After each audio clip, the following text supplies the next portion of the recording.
ಮೊದಲನೇ ಬಾರಿ ತಾಯಿ ಆಗ್ತಾ ಇರೋರಿಗೆ ಅವರ ದೇಹ ಕೊಡುವಂತಹ ಕೆಲವಷ್ಟು ಗುಣಲಕ್ಷಣಗಳನ್ನ ತಿಳ್ಕೊಳ್ಬೇಕಾಗಿರೋದು ತುಂಬಾ ಮುಖ್ಯ ಆಗಿರುತ್ತೆ. ಯಾಕೆಂತ ಹೇಳಿದ್ರೆ ಈ ಗುಣಲಕ್ಷಣಗಳನ್ನ ಅರ್ಥಕೊಂಡು ಕೆಲವಷ್ಟು ಮುನ್ನೆಚ್ಚರಿಕೆಯನ್ನ ಪ್ರಿಕಾಷನ್ ತಗೊಂಡ ಅವರ ಮುಂದಿನ ಪ್ರೆಗ್ನೆನ್ಸಿ ಜರ್ನಿ ತುಂಬಾನೇ ಸೇಫ್ ಮಾಡ್ಕೊಳ್ಬಹುದು. ಅದರಲ್ಲಿ ಮೊಟ್ಟ ಮೊದಲನೇದಾಗಿ ಕಾಣಿಸಿಕೊಳ್ಳುವಂತಹ ಒಂದು ಗುಣಲಕ್ಷಣ ಅಂತ ಹೇಳಿದ್ರೆ ಟೈರ್ಡ್ನೆಸ್, ತುಂಬಾ ಸುಸ್ತಿನ ಅನುಭವ ಆಗ್ತಾ ಇರುತ್ತೆ. ಏನೇ ಸ್ವಲ್ಪ ಕೆಲಸ ಮಾಡಿದ್ರು ಸುಸ್ತಾಗ್ತಾ ಇದೆ ಅಂತ ಹೇಳಿದ್ರೆ ಮೇ ಬಿ ನಿಮಗೆ ಇಂಪ್ಲಾಂಟೇಷನ್ ಸಕ್ಸಸ್ಫುಲ್ ಆಗಿ ಆಗಿರಬಹುದು.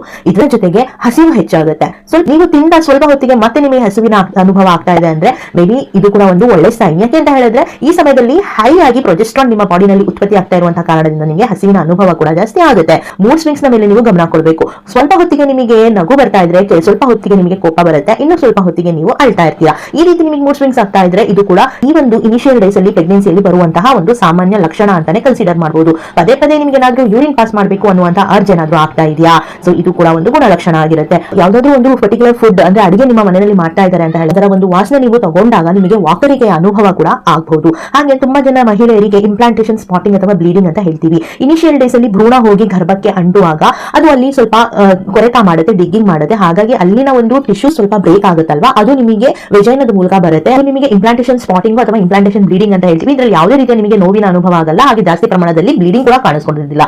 ಸೊ ಇದೆಲ್ಲ ಪಾಯಿಂಟ್ಸ್ ಗಳನ್ನ ನೀವು ನೋಟಿಸ್ ಮಾಡ್ಕೊಳ್ಳಿ.